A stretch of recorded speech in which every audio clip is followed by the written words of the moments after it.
40 triliun. Dibagi 204 juta pemilih. Iya. Dapatnya 300.000 per pemilih kan. Dibagi 5 tahun. Karena pilkada itu 5 tahun jaraknya kan. Per anggaran. Jadi berapa per orang per tahun diberikan negara supaya mereka dapat menggunakan hak pilihnya ke TVS itu? Berapa tadi? 60.000. 60.000 bagi 12. Per bulan berapa dikasih negara Q? 5.000. Hah? 5.000. 5.000.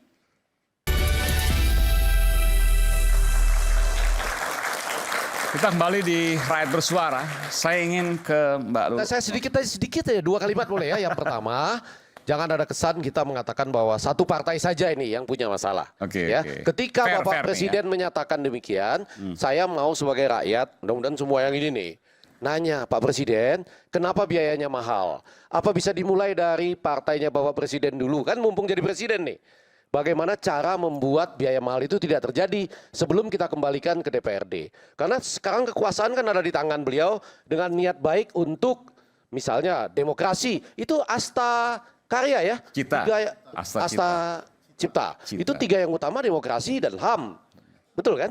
Nah kalau itu yang pertama, ya buatlah demokrasinya menjadi tetap hakiki. Ya bagaimana sama-sama kita biayanya diperkecil. Dimulai dari misalnya partai kami sendiri gitu. Karena saya khawatir saya ngomong gini bisa dibantah kiri kanan, tapi yang di luar sana ketawa-ketawa, gitulah, ya kan? Ya kan? Karena Siapa yang ketawa? banyak lah yang memang mengeluarkan uang buat bayar tiket, antara lain. Begitu Nggak mulainya. mungkin ketawa dong. Kalau menang iya ketawa. Kalau kalah Wah masa kalau ketawa? orang di sini di Indonesia nih sudah menderita pun ketawa mereka akhirnya. Kenapa? Kurang lebih begitu. Nggak tahu. Masa ada 3 calon. Katakanlah nih, saya harus contoh Mbak Lulu ya. Mbak Lulu maju di Jawa Timur. Ada, saya harus sebutkan nanti, silakan dibantah loh Mbak. Bohirnya yang bayarin misalnya. Terus Mbak Lulu kan nggak jadi nih. Masa ketawa-tawa? Ya enggak dong. Variasinya bisa macam-macam. Saya benar-benar mau dengar dari Mbak Lulu, mungkin kader utama, ya kemudian kan ada urunan dan lain sebagainya. Tetapi yang lain yang kalah setelah membayar uang di masa sebelumnya masih rajin maju tuh. Mengulang lagi maju di selanjutnya. Oke, nanti kita tanya. Tapi saya ke Mbak Lulu dulu. Mbak Lulu, saya mau tanya dulu sebelum saya tanya soal sikap ini. Mbak Lulu habis berapa kemarin? Saya udah bilang ya sama gini, terima kasih ya, ini menarik banget ya. Iya. Habis berapa duitnya dari mana kata itu Mbak? Oke. Kalau aku boleh jujur ya, jadi mungkin anggaran yang terminimalis untuk sebuah ajang kontestasi levelnya gubernur gitu, mungkin ya paslon nomor 1 itu saya sama Mas Lukman. Oke, berapa boleh sebut nggak angkanya? Kalau official ya yang dirilis Kira-kira, oleh ya, oke. panitia, jadi oleh tim pemenangan itu sekitar 1,8 miliar atau apa begitu. 1,8 miliar untuk Jawa Timur, itu kecil Karena banget. apa? Karena apa? Kita memang benar-benar zero melakukan money politik. Dan kita tidak melakukan kerja-kerja kecuali kerja-kerja politik yang wajar. Sebentar Mbak. Ya. 1,8 miliar untuk bayar saksi aja kayaknya nggak cukup se-Jawa Timur, ya Nah nggak sih? ini saya mau bilang, itu kan kami ini sebagai calon yang kayak gitu. Jadi kami calon itu punya rekening ya atas nama kandidat. Sorry, berapa TPS di sana? Jawa Di Timur? sana ada TPS-nya sekitar 8.400 8.000-an sekian ya? ya. Oke. Tetapi yang saya mau katakan bahwa ternyata ada juga model-model gotong royong dalam kerja-kerja politik pemenangan seperti yang terjadi di Jawa Timur. Jadi kenapa kemudian saya dari tadi itu sebenarnya udah gemes pengen ngasih respon kepada Mas Ghazali juga ya. Karena pengalaman kita di Jawa Timur yang pertama pasti tidak ada mahar dong. Karena justru kita sedang mengusung marwahnya partai politik.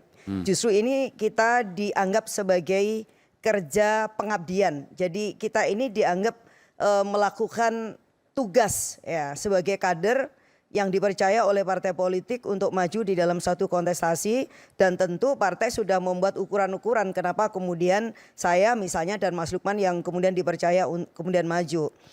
Satu hal misalnya ketika saya di Surabaya mau ke KPU gitu ya, ternyata sampai ada senior di partai di Jawa Timur tuh yang bilang, Mbak Lulu terima kasih ya karena Anda telah mewakilin kita dan marwah partai kemudian sudah dijaga. Nah bayangkan kalau kemudian partai aja sampai kemudian terima kasih kepada kadernya kan nggak mungkin kemudian kita yang akan membayar. Kenapa? Karena bentuk bayarannya itu ya totalitas pengabdian itu gitu Bang. Jadi kita sama sekali tidak ada maharnya itu jelas karena kita kader. Yang kedua, justru kita ini kemudian menyaksikan betul bagaimana teman-teman itu melakukan gotong royong. Teman-teman fraksi baik itu di DPR RI sampai DPRD kabupaten, semuanya itu melakukan kerja bakti untuk pemenangan di wilayah dapilnya masing-masing. Nggak pakai uang itu untuk makan siang, jagain segala macem. Nah, kalau itu misalkan dikonversi dengan uang ya tentu jauh lebih banyak daripada yang kita sebutkan. Tetapi kan bukan untuk money politik. Misalnya anggota DPR kita di DPR kabupaten aja, ketika mereka mengumpulkan supporternya ya atau tim sesnya pada saat mereka itu pileg, berarti mereka kan mengeluarkan ongkosnya, ya kan? Tetapi ongkos itu untuk apa? Ya ongkos untuk pertemuan. Tetapi kan itu kemudian bergandeng dengan kerja-kerja elektoral mereka. Jadi pada saat mereka reses, kemudian saat mereka memang turun ke dapil, nah mereka melakukan sapaan kepada kadernya atau kepada konstituennya, dan di situ juga kemudian dilakukan kampanye untuk pilgub. Itu yang saya bilang ini hal yang sangat menarik. Nah, ini artinya apa? Bahwa selama kemudian kerja-kerja politik itu benar-benar dilakukan oleh partai politik dan calonnya adalah calon yang memang tumbuh besar itu bersama dengan partai yang mengusung, maka ini pasti akan meminimalisir biaya-biaya politik seperti yang tadi mungkin disampaikan oleh Mas Ghazali ya. Mbak Lulu, saya tadi perhatikan Mbak Lulu bicara Prof. Prof. Effendi Ghazali beberapa kali begini-begini. Geleng-geleng. Maksudnya geleng-geleng nggak percaya, Prof. EG? Oh, bukan. ya. Nggak maksudnya. 1,8 miliar untuk Jawa Timur, 8.000 TPS lebih. Bisa aja di beberapa Bisa? kasus. Bisa. Di beberapa kasus bisa kan kader utama yang dimajukan gitu. Cuma maksud saya contoh-contoh ini. Saya undang dulu Oh iya. Bung Arya Bima dari PDI Perjuangan. Selamat datang Bung Arya Bima.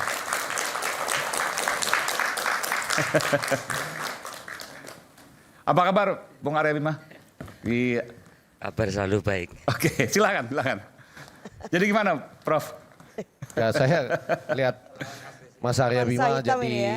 jadi ingat ada yang mengatakan 12% itu dari mereka gitu. Enggak ya.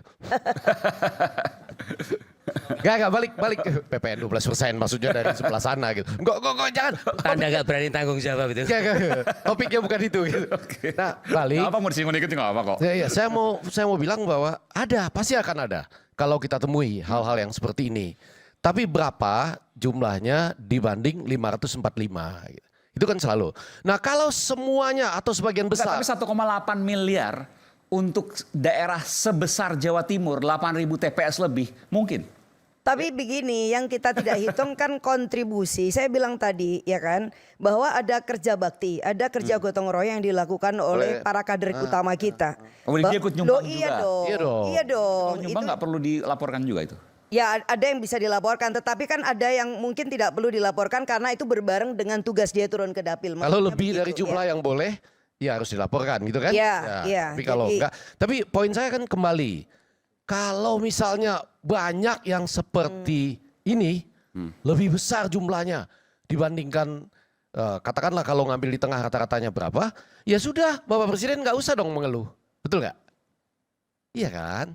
Karena kecil kok. Kecil dan rakyat semua nyumbang, bukan rakyat. Tapi mohon maaf. Ya. Tapi hanya ada satu doang. Tapi kan, mohon maaf saya sebut. Iya. Tapi kan nggak jadi, kalah. Iya, Yang jadi kita nggak tahu berapa. Justru itu dong. Maksud saya yang Justru orang di luar itu. ketawa itu yang saya maksudkan tadi gitu loh.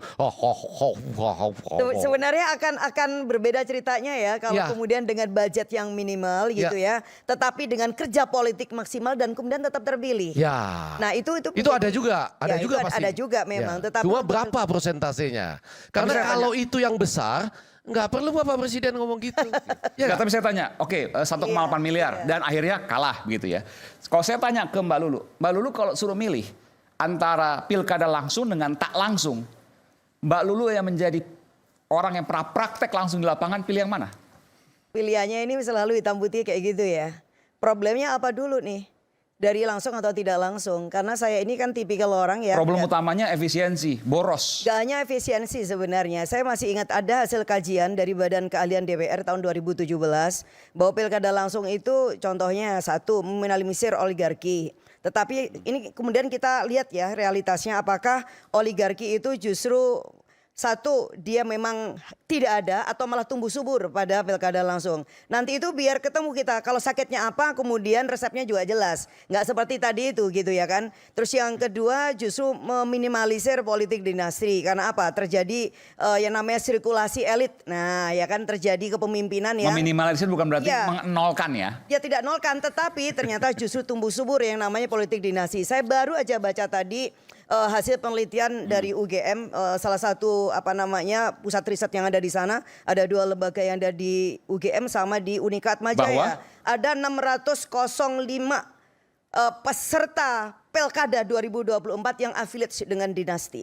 Berarti pilkada langsung Ya membentukkan double dinasti. daripada pilkada-pilkada sebelumnya, betul. Oke. Bukan hanya tidak related, tetapi justru ternyata tumbuh subur. Kalau tidak bapaknya, ibunya, istrinya, anaknya, ponakan, misanan, istri, suami, atau bahkan yang kaitannya dengan kerabat atau yang diendos oleh dinasti yang terkait. Oke. Ya misalnya ini udah 2 kali nih. Kemudian dia mengendos siapa yang kemudian dipercaya, entah itu anak buahnya atau asprinya atau siapapun. Anyway, seperti itu, ya kan.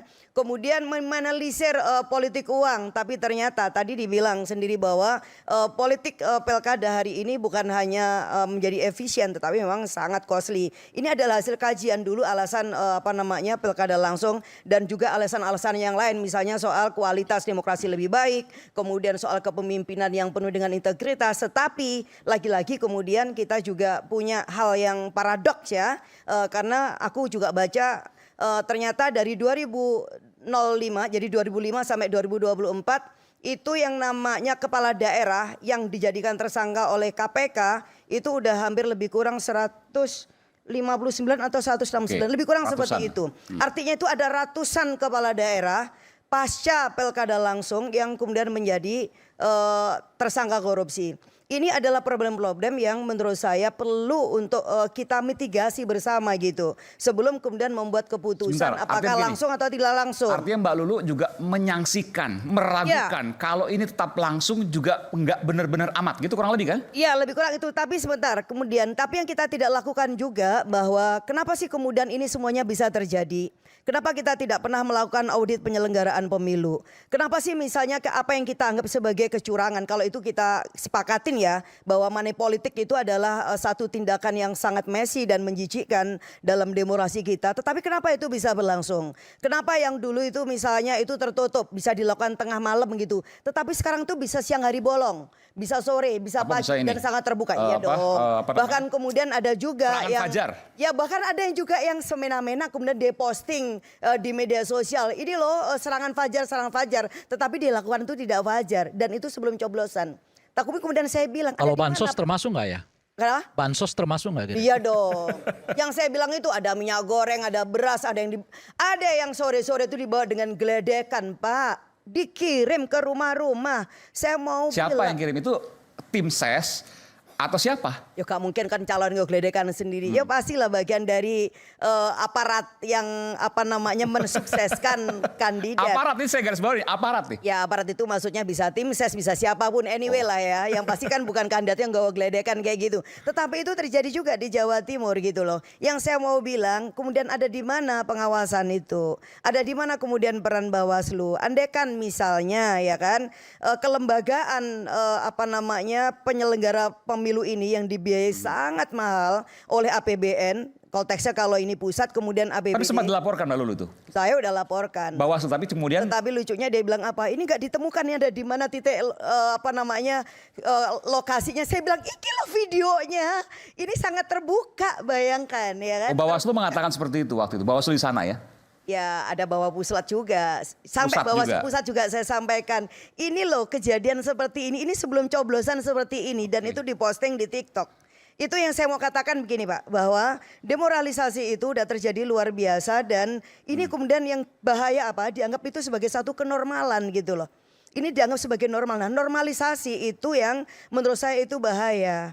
Nah, ini kebetulan terjadi dalam 20 tahun terakhir di masa kita menyelenggarakan pilkada itu secara langsung. Apakah kemudian ini yang kemudian kita tuju ya? Apakah inilah tujuan ketika pilkada langsung itu dulu diputuskan secara politik di DPR dan pemerintah? Kan pasti bukan ini. Tetapi tidak juga kemudian dari kondisi seperti ini lalu kemudian jawaban ya udah kalau begitu DPRD aja gitu.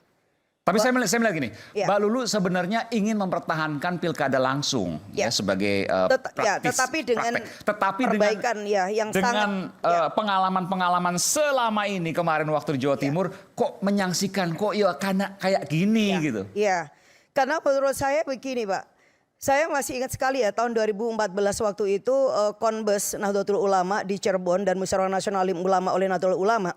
Salah satu rekomendasinya adalah mendukung pilkada yang dipilih oleh DPRD karena dengan alasan madorot maslahah ternyata lebih banyak madorotnya.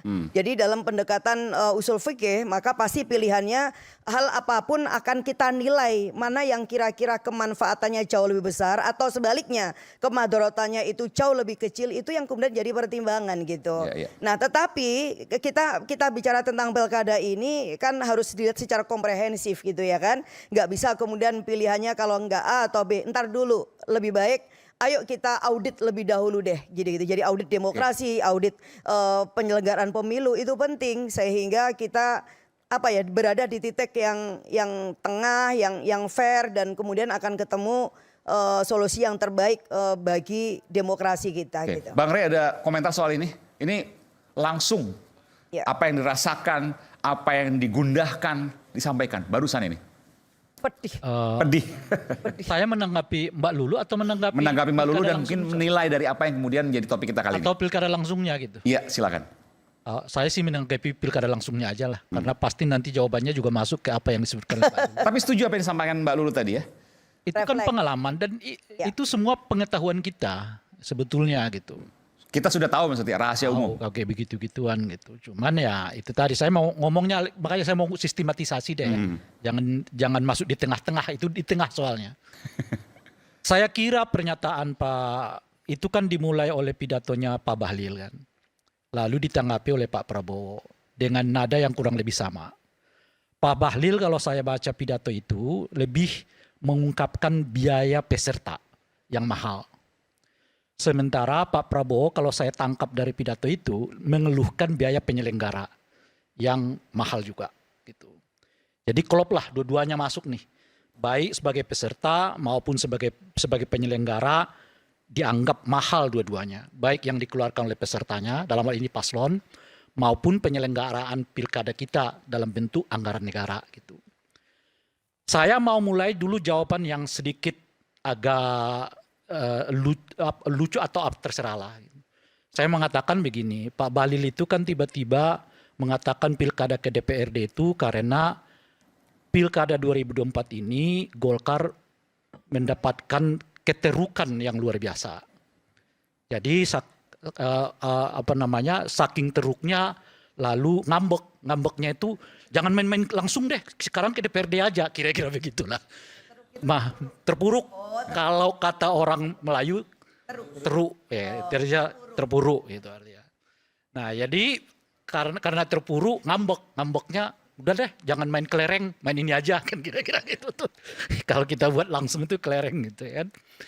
Nah, makanya saya bilang yang direvisi itu bukanlah undang-undang pilkadanya, tapi bagusnya yang dievaluasi itu adalah kepemimpinan Pak Bahlil sehingga kok bisa kalah dalam 6 bulan ya di dalam pilkada, di mana 6 bulan sebelumnya mereka pemenang pileg nomor 2, tapi begitu masuk di pilkada mereka teruk sekali. Nah kalau begitu yang salah yang mana? Ya evaluasi dulu kepemimpinannya gitu loh, baru kita cari-cari nanti masalahnya di mana gitu. Itu yang pertama.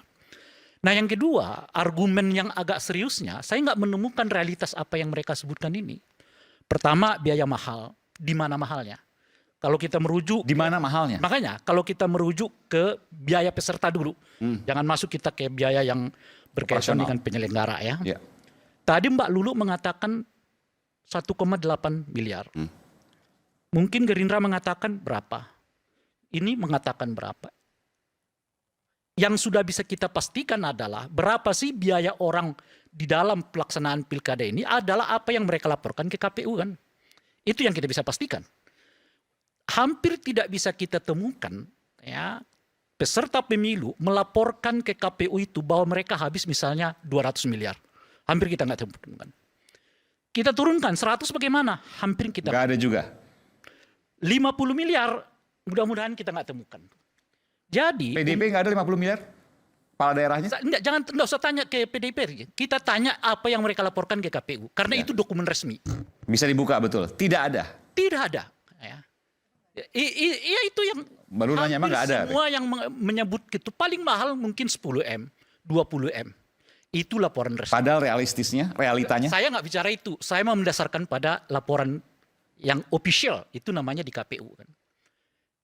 Pak Prabowo, Pilpres 2024 yang lalu, laporan keuangannya ke KPU itu berapa? 207 miliar habisnya. 207 miliar kalau kita bagi dengan 33 provinsi, berapa yang keluar kira-kira Bung Effendi? Kan kurang lebih cuma 10M kan, per satu provinsi. Ya, untuk 5 tahun, ya kan? Bung Ganjar jauh lebih realistis menurut saya karena mereka mengeluarkan uang sekitar 500 miliar alias setengah triliun dalam laporan dana kampanye mereka. Itu kira-kira tuh. Jadi untuk menjadi presiden di Republik ini dari 204 juta pemilih hanya 200M dikeluarkan oleh Pak Prabowo. Di mana mahalnya? Untuk 5 tahun. Jangan bilang ada biaya itu, berarti Anda nggak jujur. Kenapa nggak dilaporkan ke KPU?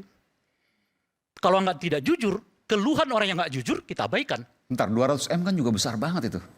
Bung, 20 kalau lihat 200M-nya besar. Dibagi 38 provinsi. Bagi 38 provinsi bagi 5 tahun. Lo bagi lagi 12 bulan. Gak ada biayanya itu menurut saya untuk makan siang gratis 10.000 sehari loh. Bung Ruli, Anda setuju dengan itu? Kan saya belum. Oh iya, oke, silakan. Nggak, saya mau tanya soal itu. Jangan lihat, kalau kau dengar 200 miliar ya besar. Tapi kalau kau lihat proses ke 200 miliar itu. Dibagi lagi. Iya kan gitu. Nah, jadi 200 miliar dikeluarkan oleh Pak Prabowo untuk mendapatkan 204 juta pemilih. Ya, itu kira-kira itu. Artinya apa gitu? Artinya sebetulnya apakah itu besar? Kalau 200 miliar kita bagi untuk provinsi, layak kalau gubernur-gubernur itu hanya mengeluarkan sekitar 10-20M per provinsi. Kabupaten kota mungkin hanya 7 miliar. Kalau kita merujuk ke Pilpres itu, menurut saya gitu. Itu logikanya itu. Tapi ada biaya ini, mahar macam-macam, ya saya nggak tahu. Saya hanya merujuk ke data KPU. Bahwa mereka mengeluarkan dari itu artinya mereka nggak jujur. Karena semestinya semua pengeluaran mereka terkait dengan penyelenggaraan pemilu, kampanye macam-macam, harus dilaporkan ke KPU. Jadi kalau mereka mengeluh biaya besar, sementara di KPU kecil, Anda nggak jujur. Oke, masuk akal. Bagaimana kita bisa menerima keluhan orang yang tidak jujur? Kan dia baikan itu. Nggak valid itu namanya. Nggak bisa kita menerima, nggak bisa Republik ini dibuat kebijakan berdasarkan cerita orang yang berbohong gitu loh Pak. You mau? Tunggu dulu, kan belum ke sana. Baru satu ini. Iya, satu. Udah kelihatan kan? Iya. Bagaimana Republik ini dibuat aturannya berdasarkan cerita orang yang berbohong? Oke, Anda mau? Itu kira-kira tuh. Iya. Yang kedua, kalau nggak mau begitu ya jujur Anda ke KPU. Keluarkan. Kalau Anda mengatakan 500M Anda keluarkan, silakan catat di KPU. Biar kita lihat gitu loh. Nah yang kedua biaya soal pilkada, penyelenggaraan. Berapa yang dikeluarkan untuk pilkada 2024 ini Bung Effendi Ghazali? Laporan yang kita terima itu sekitar 38 triliun. Oke, KPU tuh. Kita buat aja 40 triliun Bung. Coba kawan-kawan mahasiswa keluarkan handphonenya, kita kalkulasi. 48 triliun dibagi 204 juta pemilih. Coba kalkulasi. Berapa kira-kira per pemilih itu dapat? 40, saya udah naikkan ya. Karena laporan itu 38. Kita naikkan aja menjadi 40 triliun. Coba kawan-kawan mahasiswa. Berapa jumlahnya? Dibagi 204 juta pemilih. Berapa itu? Sekitar 300.000 sekian. Per pemilih, Bung. 300.000 rupiah. 300.000 rupiah per pemilih. Oke? Berapa? 200 berapa? Hah? 196 ketemunya. Kalkulator saya salah berarti. 296. Oh, 296. Baiklah, kalau Oke. kita pulkan aja ke 300.000 angka lah. 300.000 kan? Iya. 300.000 dibagi 5. Karena 5 tahun itu. Berapa kira-kira? 60.000. 60.000 Bung per tahun lo kasih ke rakyat. Lo bilang itu mahal. Itu dalam konteks berapa tadi totalnya? Kan 30, saya udah naikkan 40 triliun. 40 triliun. Dibagi 204 juta pemilih. Iya. Dapatnya 300.000 per pemilih kan. Dibagi 5 tahun. Karena pilkada itu 5 tahun jaraknya kan. Per anggaran. Jadi berapa per orang per tahun diberikan negara supaya mereka dapat menggunakan hak pilihnya ke TPS itu? Berapa tadi? 60.000. 60.000 bagi 12. Per bulan berapa dikasih negara Q? 5.000. Hah? 5.000. 5.000. You tahu menggunakan hak pilih ke TPS itu hak makan ruhani bangsa ini. Sebab demokrasi ini ruhani. Makan siang gratis itu ragawi. Dua-duanya harus dipenuhi oleh negara. Jadi jangan mikir hanya soal makan siang gratis, tapi melupakan makan ruhani gratis. Apa makan ruhani gratis itu? Hak warga negara untuk menentukan siapa pemimpin mereka di Republik ini. Berapa biayanya? Cuma 6.000 sebulan. Makan siang gratis 10.000 sehari. You mau bilang di mana mahalnya? Bukan mahal. Yang ada apa? You pelit bagi rakyatmu. Rakyat hanya minta 6.000 per bulan supaya ia bisa datang ke TPS menggunakan pilih. Itu Pak Anda mengeluh. Ada yang mengkorupsi uang negara 270 triliun. Mana pernyataanmu? Mana kemarahanmu? Mana pidatomu? Yang ada bahkan kau mengatakan koruptor-koruptor itu kita maafkan kalau uang mereka dikembalikan. 270 triliun kalau kita bagi dengan 40 triliun, Bung, itu artinya 4 kali pilkada kita bisa buat. Alias 20 tahun. Ada yang mengeluh nggak? Nggak ada. Ada pidato nggak? Nggak ada. Ada ketua partai nggak yang maki-maki? Nggak ada. Tiba-tiba sekarang diputuskan hukumannya di bawah tuntutan jaksa. Ada nggak pidato presiden yang mengatakan saya geram kok tiba-tiba orang sudah ya mengambil uang negara 270 triliun tapi masih dihukum dengan hukuman di bawah tuntutan jaksa? Nggak ada pidatonya. Ini maksudnya Harvey Muiz ya? Saya tahu. Oke, kita akan kembali saat lagi. Tentu nanti kita akan memberikan kesempatan pada Bung Hendarsam untuk menjawab ya. Saat lagi, tetap bersama kami di Rakyat Bersuara.